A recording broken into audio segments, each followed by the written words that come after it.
الله الرحمن الرحيم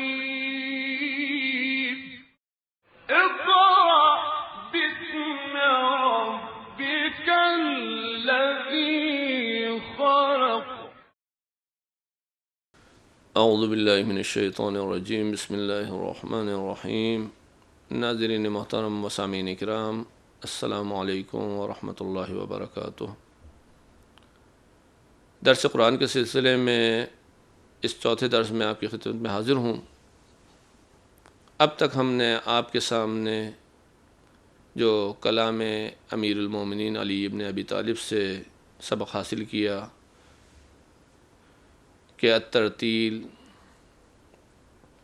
اداء الحروف و حفظ الوقوف یا حفظ الوقوف و اداء الحروف یا بیان الحروف و حفظ الوقوف، مختلف انداز سے اس چیز کو پیش کیا گیا کہ حروف کی ادائیگی کو تنہا پڑھنا سیکھ لیا کہ ایک حرف کو تنہا پڑھنے کے لیے ہمارے پاس 9 علامتیں ہیں: زیر زبر پیش، کھڑا زبر کھڑا زیر الٹا پیش اور مد۔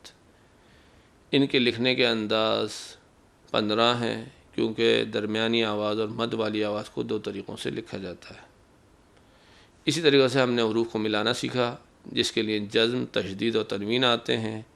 ایک جزم والے حرف سے پہلے 10 علامتیں آ سکتی ہیں، یعنی زبر زیر پیش، کھڑا زبر کھڑا زیر الٹا پیش، 2 زبر 2 زیر 2 پیش، اور خود جزم والا حرف بھی آتا ہے جزم والے حرف سے پہلے۔ تو ایک جزم والے حرف کی 10 آوازیں ہو جاتی ہیں۔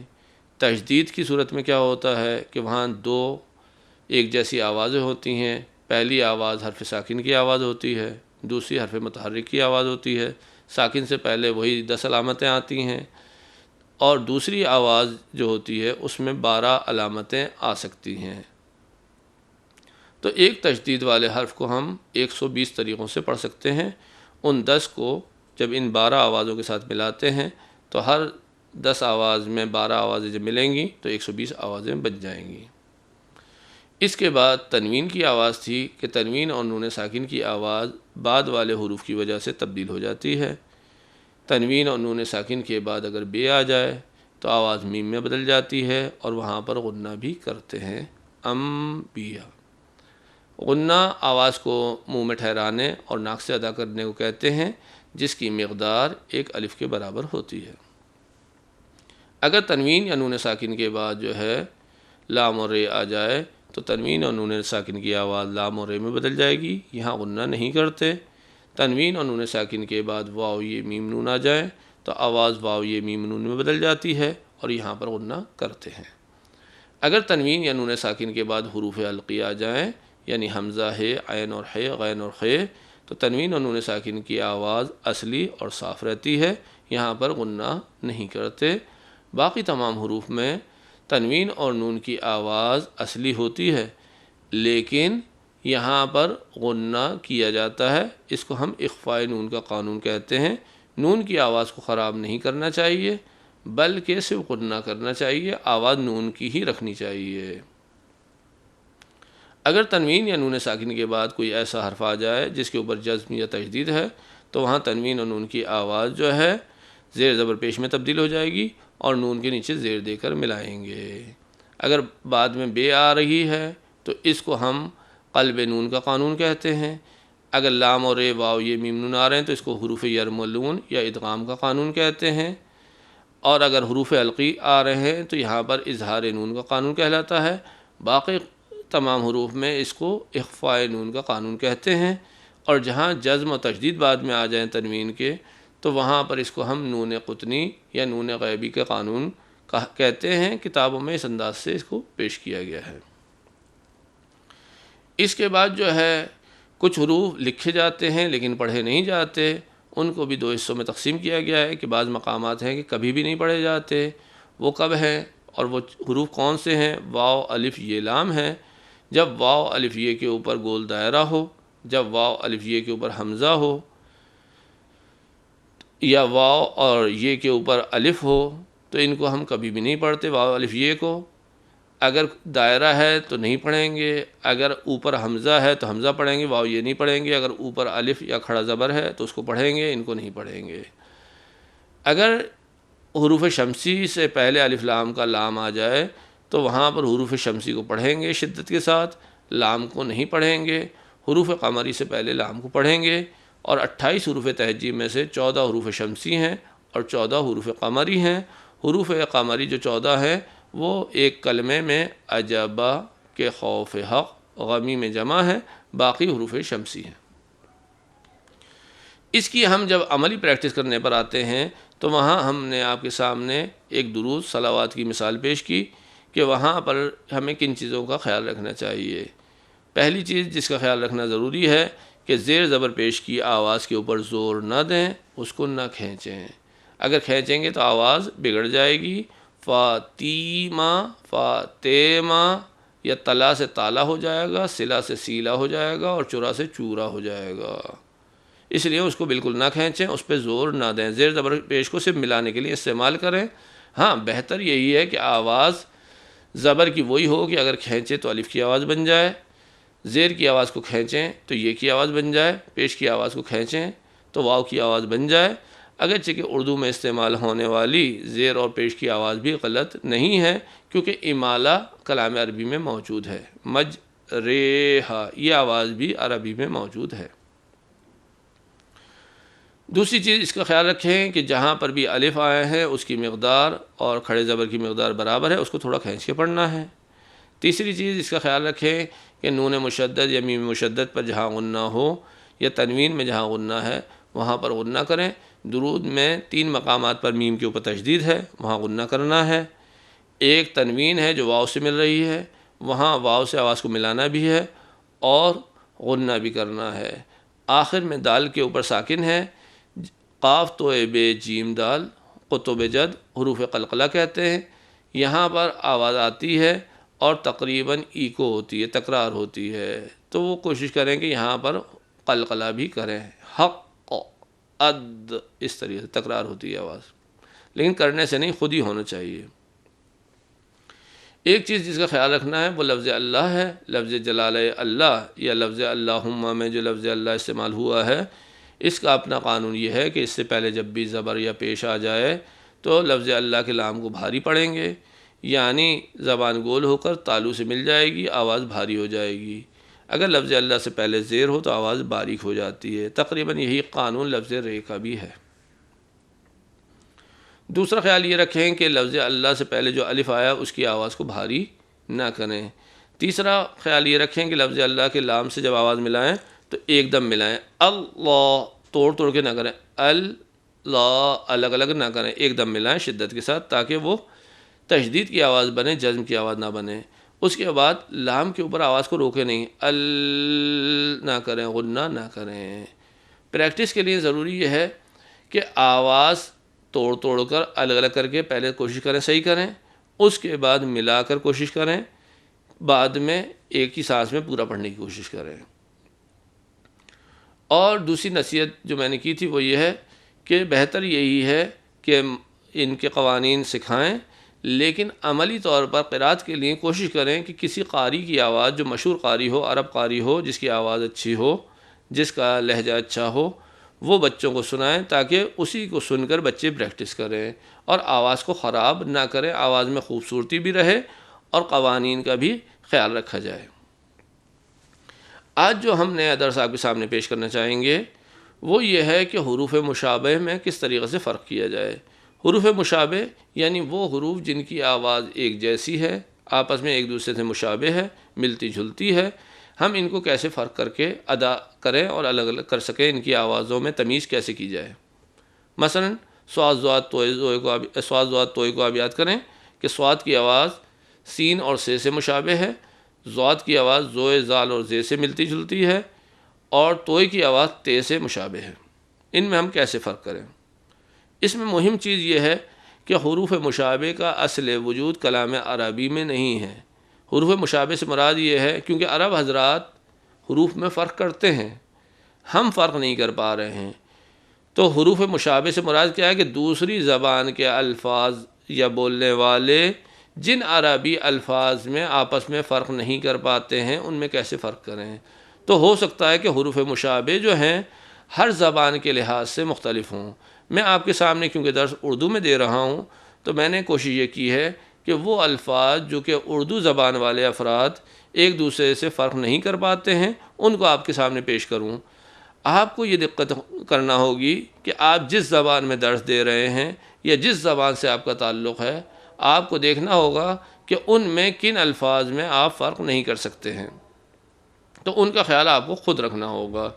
تو اصل حروف مشابہ کا وجود کلام عربی میں نہیں ہے، بلکہ اس کا لحاظ ہمیں رکھنا ہے کس کے لحاظ سے؟ اپنی زبان کے لحاظ سے۔ تو اب ہمارے سامنے حروف مشابہ کیا کون کون سے ہیں؟ صاد، ضاد، طوء، زوئے۔ اس میں صاد کی آواز سے اور سین سے مشابہ ہے، ضاد کی آواز زوئے اور زال سے مشابہ ہے، طوء کی آواز تے سے ملتی جلتی اور مشابہ ہے۔ ان میں ہمیں کیسے فرق کرنا چاہیے؟ آسان طریقہ یہ ہے کہ صاد، ضاد، طوء، زوئے، صاد، ضاد، طا، ظا، یہ چار حروف کلام عربی میں حروف اطباق کہلاتے ہیں۔ ان کی آواز ہمیشہ بھاری ہوتی ہے، یعنی زبان گول ہو کر تالو سے مل جاتی ہے، زبان کا دایاں بایاں کنارہ پورا گول ہو کے اوپر مل جاتا ہے، حلق کی طرف والا حصہ بھی تالو سے مل جاتا ہے، آواز بھاری ہو جاتی ہے۔ ان کو ہم حروف اطباق کہتے ہیں۔ یہ چار حروف ہمیشہ یاد رکھیے۔ اس کے علاوہ 3 حروف ہیں، صاد، سین اور زے، رے، زے۔ ان تینوں حروف میں ہمیشہ سیٹی کی آواز آئے گی۔ جب بھی آپ پڑھیں گے بس، سین پڑھیں گے، صاد پڑھیں گے یا زے پڑھیں گے تو سیٹی کی آواز آئے گی۔ ان کے ذریعے سے ہم تقریباً تمام حروف میں فرق کر سکتے ہیں۔ مثلا صاد، سین اور سے میں ہم فرق کرنا چاہ رہے ہیں۔ صاد کی آواز بھاری بھی ہے کیونکہ صاد، ضاد، طوء، زوئے میں بھی ہے، اور صاد، سین اور زے میں بھی ہے، یعنی اس کی آواز بھاری بھی ہے اور سیٹی کی آواز بھی ہے۔ لیکن سین کی آواز صاد، ضاد، طوء، زوئے میں نہیں ہے، بھاری نہیں ہے، صرف سیٹی کی آواز ہے۔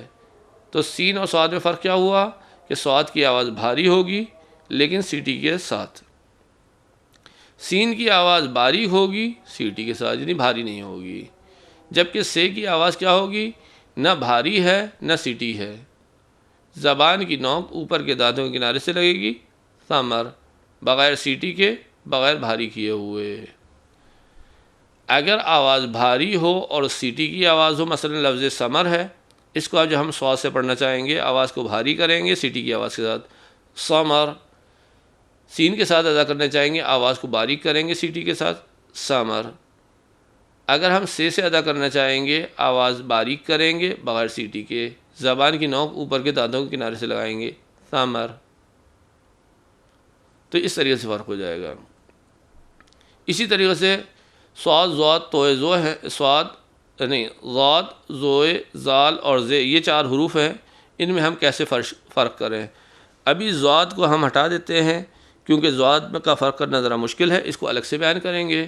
زوئے، زال اور زے۔ زوئے کی آواز صاد، ضاد، طوء، زوئے میں ہے، بھاری ہے، سیٹی کی آواز نہیں ہے۔ زال میں کیا ہے؟ بھاری بھی نہیں ہے آواز اور سیٹی کی آواز بھی نہیں ہے۔ زے میں کیا ہے؟ آواز بھاری نہیں ہے لیکن سیٹی کی آواز ہے۔ تو ان تینوں میں فرق ہو جائے گا۔ یہ 3 حروف زوئے، زال اور زے، یعنی ضا، زال اور زا۔ زوئے کی آواز جو ہوگی آواز بھاری ہوگی بغیر سیٹی کے، زال کی آواز باریک ہوگی بغیر سیٹی کے، زے کی آواز باریک ہوگی لیکن سیٹی کے ساتھ۔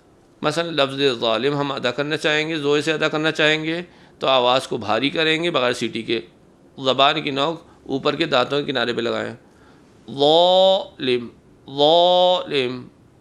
اسی آواز کو باریک کر دیں، زبان کو نیچے رکھیں، سیدھے طریقے سے ادا کریں، ظالم، تو یہ کیا کہلائیں گے؟ زال کی آواز بن جائے گی۔ اسی کے اندر زبان کی نوک نیچے کے دانتوں کے کنارے سے ٹکرائے گی، آواز بھاری نہیں ہوگی لیکن سیٹی کی آواز آئے گی، ظالم، ظالم، تو یہ زے بن جائے گی۔ زال اور زے میں فرق اس لحاظ سے بھی ضروری ہے کہ جب ہم سورہ قدر کو انا انزلنا کو پڑھتے ہیں تو وہاں پر زے کا بھی استعمال ہے، زال کا بھی استعمال ہے. جیسے تنزل الملائکۃ والروح فیہا بإذن ربہم. تنزل میں زے ہے اور بإذن ربہم میں زال ہے. تو فرق کیا ہونا چاہیے؟ تنزل کے زے کو ادا کرتے وقت سیٹی کی آواز آنا چاہیے، آواز بھاری نہیں ہونا چاہیے، جبکہ زال میں سیٹی کی آواز نہیں آنا چاہیے لیکن آواز باریک ہونا چاہیے. تو اس طریقے سے ہم زوئے، زال اور زے میں فرق کر لیں گے.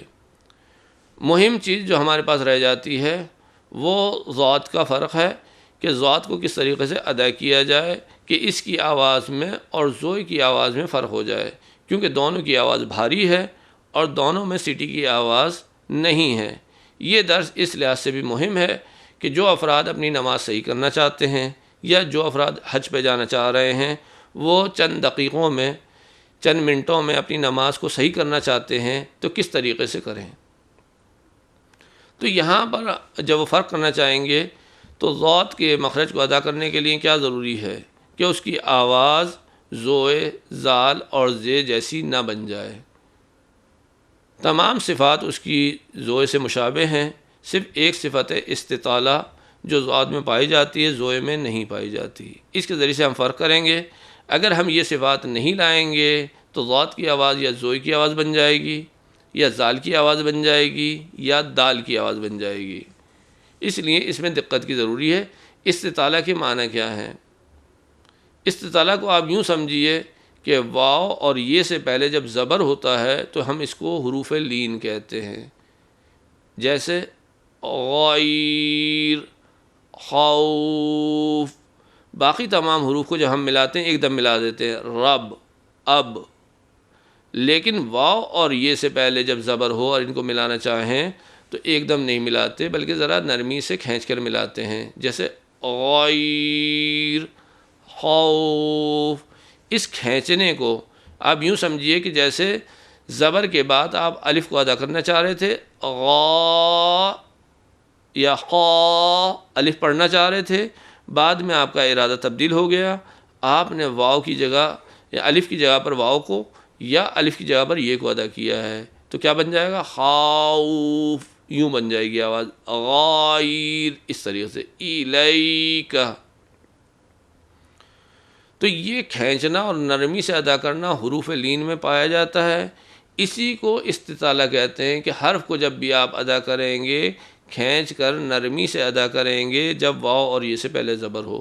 خود یہی صفت ضاد کے اپنے اندر پائی جاتی ہے کہ لفظ ضاد ایک دم ادا نہیں ہوگا کہ زبان کا دایاں کنارہ یا بایاں کنارہ اوپر کے ڈاڑوں سے پہلے ٹکرائے گا، جڑ والا حصہ پہلے ٹکرائے گا، اس کے بعد آہستہ آہستہ زبان لگتے ہوئے آئے گی اور آخر میں زبان کی نوک والا حصہ ٹکرائے گا. اس طول دینے کو استطالہ کہا جاتا ہے کہ لفظ ضاد ایک دم ادا نہیں ہوگا. اگر ایک دم کوئی زبان کے کنارے کو اوپر کی ڈاڑوں سے ادا کر دے گا تو یا وہ زوئے کی آواز بنے گی، یا وہ زال کی آواز بنے گی، یا وہ دال کی آواز بنے گی. استطالہ میں شرط کیا ہے کہ آواز زوئے جیسی ہو لیکن اس حرف کو ایک دم ادا نہ کیا جائے. اس کو ہم کہیں گے استطالہ. اس کے ذریعے سے ہم حروف میں فرق کر سکتے ہیں. انشاءاللہ ہمارے یہ دروس آپ کے لیے قابل استفادہ قرار پائیں گے. آج کے درس کو ہم یہیں پر ختم کرتے ہیں. اجازت دیجیے. السلام علیکم ورحمۃ اللہ وبرکاتہ.